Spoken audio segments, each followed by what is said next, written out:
विधायक ने उत्तराखंड की पंचम विधानसभा में वर्ष 2025-26 के बजट सत्र के दूसरे दिन बालिकाओं और खेल के क्षेत्र में आगे बढ़ाने के प्रस्ताव दिया गया। जिला स्तर पर गर्ल्स स्पोर्ट्स कॉलेज स्थापित करने को लेकर इसे अल्पसूचित प्रश्न के रूप में सदन में के पटल पर रखा गया। माननीय अध्यक्षा जी, मेरा प्रश्न था कि प्रदेश में एक भी गर्ल्स स्पोर्ट्स कॉलेज नहीं है, जिसमें माननीय मंत्री जी का जवाब है हाँ, और उसी में आगे था कि बालिकाओं को खेल में आगे बढ़ाने हेतु सरकार जिला स्तर पर गर्ल्स स्पोर्ट्स कॉलेज स्थापित करेगी, जिसमें माननीय मंत्री जी ने जवाब दिया है कि एक girls sports college Lohaghat Champawat में प्रस्तावित है।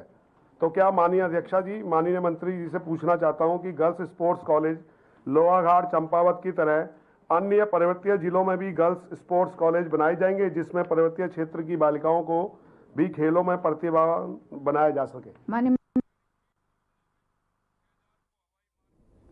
तो वहीं एक और बड़ी खबर सामने आ रही, कांग्रेस पार्टी ने किया बड़ा ऐलान। कल विधानसभा कूच का किया ऐलान। महंगाई बेरोजगारी के खिलाफ विधानसभा कूच। आपको बताते चले, एक और बड़ी खबर सामने आ रही है। कांग्रेस पार्टी ने किया है एक बड़ा ऐलान। कल विधानसभा कूच का किया ऐलान। महंगाई बेरोजगारी के खिलाफ ये विधानसभा कूच में किया गया। कांग्रेस पार्टी ने ये बड़ा ऐलान किया। आपको बताते चले, महंगाई और बेरोजगारी को लेकर ये विधानसभा में ऐलान किया गया। बढ़ती महंगाई को देखते हुए कांग्रेस ने ये ऐलान किया। बीजेपी पर पलटवार करने को लेकर, इन सभी मुद्दों को लेकर कांग्रेस लगातार पलटवार करती नजर आ रही है। कल विधानसभा कूच का किया था ऐलान, बेरोजगारी के खिलाफ विधानसभा कूच। तो आपको बताते चले, कांग्रेस पार्टी लगातार ऐसे ऐलान करती जा रही है। करारी हार के बाद बीजेपी पर लगातार वार कर रही है कांग्रेस सरकार, और अब महंगाई बेरोजगारी के खिलाफ ये कांग्रेस कूच करती नजर आ रही है।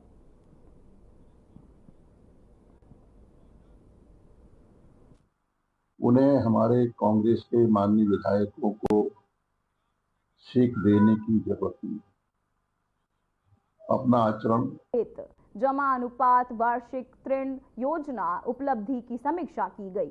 वहीं सरकार द्वारा चलाई जा रही योजनाओं के आवेदनों की पड़ोसी से जिलाधिकारी ने नाराजगी जताई। आपको बताते चलिए, उसकी पेंडिसी से की वजह से जिलाधिकारी ने नाराजगी जताई। सभी बैंक अधिकारियों को 10 दिन के निस्तारण की लीड बैंक अधिकारी की नियमित समीक्षा के साथ ही उन्होंने प्रोजेक्ट प्रगति लाने के निर्देश भी दिए हैं।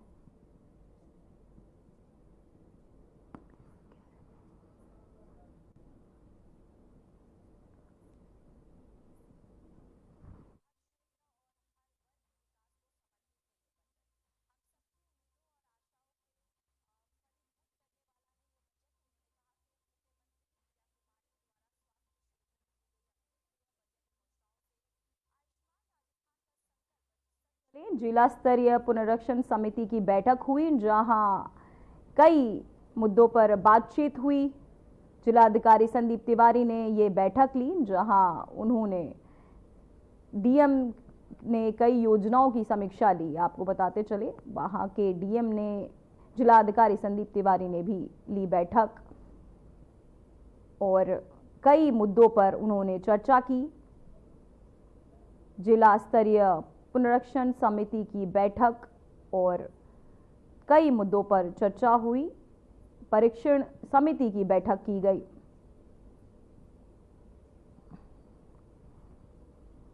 तो वहीं खबर चमोली से है, जहां जिला अधिकारी संदीप तिवारी ने पीडब्ल्यूडी के सभी डिवीजनों के साथ आगामी जिला योजना के प्रस्तावों और इस वित्तीय वर्ष में किए गए कार्यों की समीक्षा की। उन्होंने सभी डिवीजनों की जिला योजना में अवमुक्त धनराशि पर 100% व्यय करने के निर्देश दिए। उन्होंने कहा कि अगर दी गई धनराशि का व्यय नहीं कर पा रहे हैं तो समय से उसकी जानकारी दे, ताकि उस धनराशि को किसी अन्य कार्य में इस्तेमाल किया जा सके। साथ ही उन्होंने आगामी जिला योजना में औपचारिक पूर्ण प्रस्ताव रखने के निर्देश दिए। इस दौरान मुख्य विकास अधिकारी नंदन कुमार और संख्या अधिकारी विनय जोशी सहित सभी पीडब्ल्यूडी के सभी डिवीजनों के अभियंता मौजूद रहे। तो आपको बताते चले, डीएम संदीप तिवारी ने समीक्षा बैठक ली। पीडब्ल्यूडी के सभी डिवीजन वहां मौजूद रहे और इस पर अवमुक्त राशि और 100% व्यय को लेकर चर्चा हुई कि अगर इस काम में वो उसका उपयोग नहीं कर पा रहे तो उसे अन्य कामों में लगाया जाए।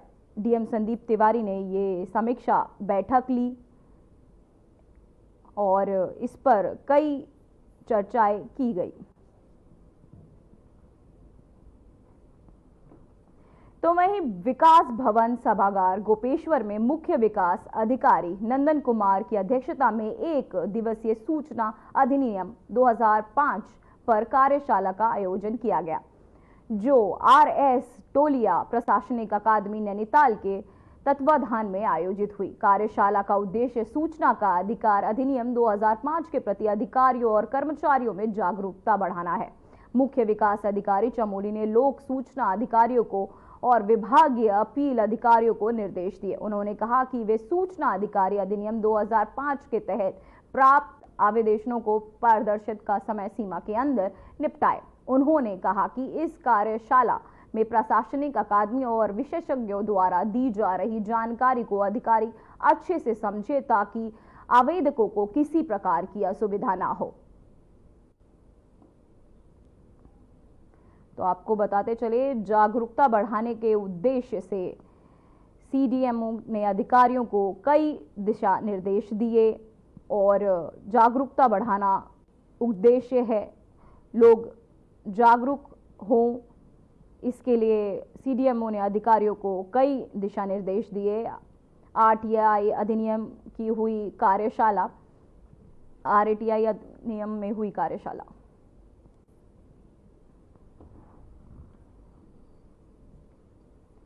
तो अब वक्त हो चुका है एक छोटे से ब्रेक का।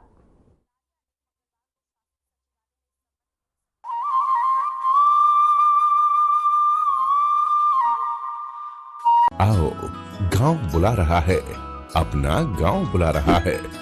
पगडंडियां अब सड़कें बन चुकी है। बिटिया का स्कूल और बाबूजी की दवाई सब समय पर होता है। अब थकावट का एहसास कम होता है। घंटों का सफर अब मिनटों में तय होता है। आओ, गांव बुला रहा है। अब हर हाथ को काम मिल रहा है। मेहनत का उचित दाम मिल रहा है। हर घर रोजगार पहाड़ में पहाड़ सी मुश्किलों को कम कर रहा है। आओ, गांव बुला रहा है। उत्तराखंड के लोग अपनी जड़ों से जुड़े रहें, अपने गांव लगातार जाएं। प्रधानमंत्री नरेंद्र मोदी का आह्वान है कि लौट आओ अपने घर, लौट आओ अपने गांव। मुख्यमंत्री पुष्कर सिंह धामी के कुशल नेतृत्व में अब गांव विकास की बहती हुई बयार का हिस्सा बन रहे हैं। घर घर उजियारा खुशियों की कहानी लिख रहा है। अब पीने योग्य पानी के लिए दूर नहीं जाना पड़ता। महिलाएं अब पहले से ज्यादा सशक्त और जागरूक हो चुकी हैं। मुख्यमंत्री स्वरोजगार योजना से आजीविका के नए द्वार खुल रहे हैं। अपने प्रदेश में नए उद्योग स्थापित हो रहे हैं। किसानों को हर संभव सहायता उपलब्ध कराई जा रही है। मुख्यमंत्री पुष्कर सिंह धामी की दूरदर्शी सोच से हर क्षेत्र में अपना प्रदेश विकास के नए आयाम तय कर रहा है। तो लौट आओ अपने प्रदेश, अपना गांव बुला रहा है। हमारे प्रधानमंत्री मोदी जी का आह्वान है कि आओ गांव लौट चले, जिसमें हमारे मुख्यमंत्री पुष्कर सिंह धामी जी बहुत अच्छे से उसको चला रहे हैं। जैसे हमारे गांव में रोड की सुविधा, पानी की सुविधा और बिजली की सुविधा, सब सुविधाएं अच्छी तरह से मिल रही हैं। आवाज दे रही है विकास की बहती बयार। दृढ़ संकल्प से हुए हैं हमारे सपने साकार।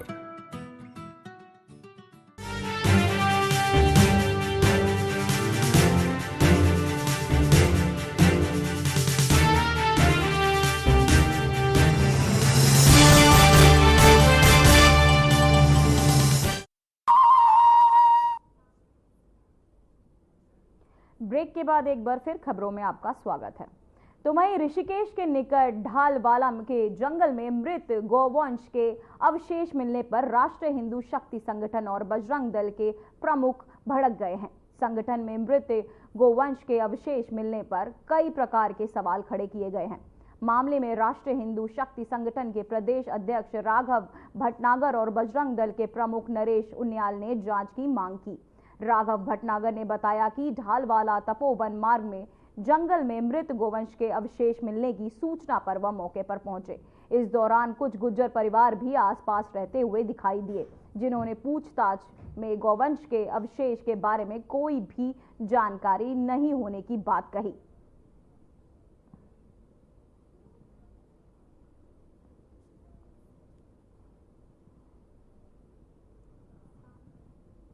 तो वहीं एक और बड़ी खबर सामने आ रही है। सीएम पुष्कर धामी पहुंचे विधानसभा सीएम कक्ष में शुरू हुई बैठक में कैबिनेट मंत्री सतपाल महाराज, सुबोध उनियाल, गणेश जोशी और कैबिनेट ने भू कानून को दी मंजूरी।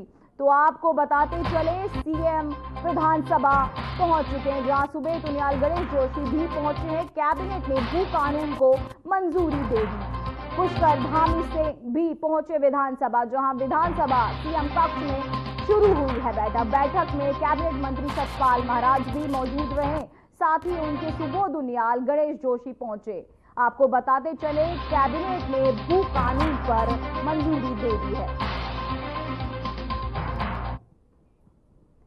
तो वहीं उत्तराखंड के सीएम पुष्कर सिंह धामी, कैबिनेट ने आज भू कानून को मंजूरी दे दी। प्रदेश में इस कानून की मांग लंबे समय से उठ रही थी। जानकारी के अनुसार धामी सरकार ने इस कानून को बजट सत्र में पेश करने का निर्णय लिया है, ताकि इसे लागू करने की प्रक्रिया आगे बढ़ाई जा सके। सीएम पुष्कर सिंह धामी ने सोशल मीडिया प्लेटफॉर्म एक्स पर एक पोस्ट में कहा, राज्य संस्कृति और मूल स्वरूप की रक्षक हमारी सरकार। तो आपको बताते चले कैबिनेट में सख्त भू कानून को मंजूरी दे दी गई है। मंजूरी मिलने के बाद सीएम धामी ने अपने एक्स पोर्टल पर पोस्ट किया।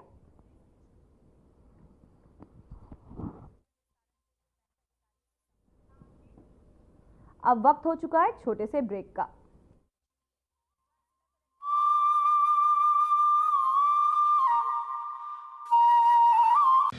उत्तराखंड, यहाँ के कण कण में बसते हैं देवगण। यहाँ की लोक कला बसती है छोटे छोटे गांव में, परिवारों में, उनके हाथों में।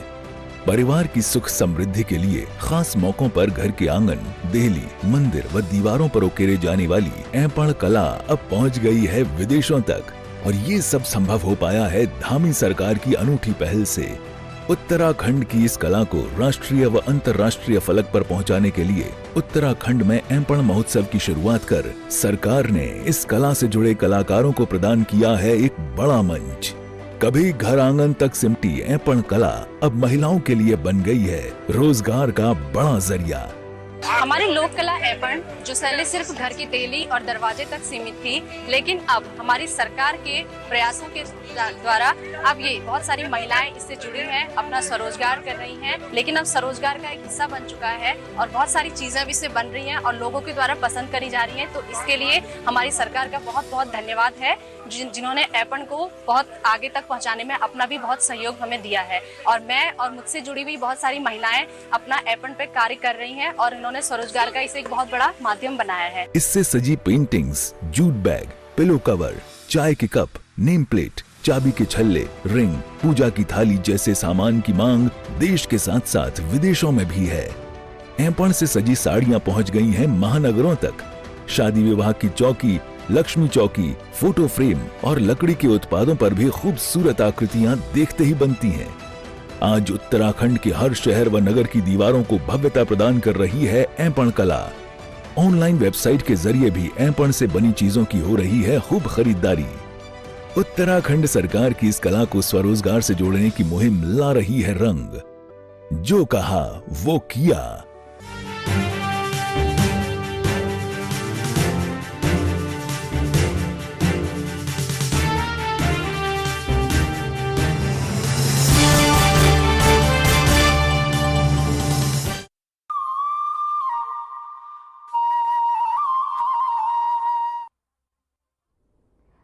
के बाद एक बार फिर से आपका स्वागत है। तो वहीं एक और बड़ी खबर सामने आ रही है। उत्तराखंड विधानसभा बजट सत्र का आज दूसरा दिन प्रश्नकाल के साथ शुरू हुई कार्यवाही। सदन में 5 विधेयक और 3 अध्यादेश होंगे पास। विपक्ष ने उठाए जन कल्याण के मुद्दे, स्वास्थ्य, खेल, खाद्य आपूर्ति जैसे उठे मुद्दे। तो आपको बताते चले, उत्तराखंड विधानसभा का बजट सत्र शुरू हुआ, उसमें प्रश्नकाल के चलते आप सदन में 5 विधेयक, विपक्ष ने उठाए जन कल्याण के मुद्दे, स्वास्थ्य, खेल और खाद्य आपूर्ति जैसे उठाए गए मुद्दे। तो आपको बताते चले, उत्तराखंड विधानसभा बजट सत्र का आज दूसरा दिन था, जहां प्रश्नकाल के साथ शुरू हुई कार्यवाही, जहां सदन में 5 विधेयक और 3 अध्यादेश हुए पेश। विपक्ष ने उठाए जन कल्याण के मुद्दे, स्वास्थ्य, खेल और खाद्य आपूर्ति के बड़े मुद्दे जो है विपक्ष ने उठाए। उत्तराखंड विधानसभा के बजट सत्र के दौरान विपक्ष खुलकर सामने आया और उन्होंने कई ऐसे मुद्दे उठाए और मौजूदा सरकार से सवाल पूछा।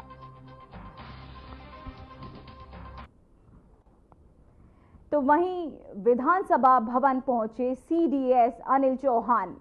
मुख्यमंत्री धामी से की मुलाकात, कई मुद्दों पर हुई चर्चा। तो आपको बताते चले, मुख्यमंत्री धामी से की मुलाकात सीडीएस अनिल चौहान ने विधानसभा पहुंचे। मुख्यमंत्री धामी से उन्होंने मुलाकात की और कई मुद्दों पर उन्होंने चर्चा की। विधानसभा भवन पहुंचे थे सीडीएस और उन्होंने सीएम से कई बातें करी। विधानसभा भवन पहुंचे अनिल चौहान, मुख्यमंत्री धामी से मुलाकात की और कई मुद्दों पर चर्चा की।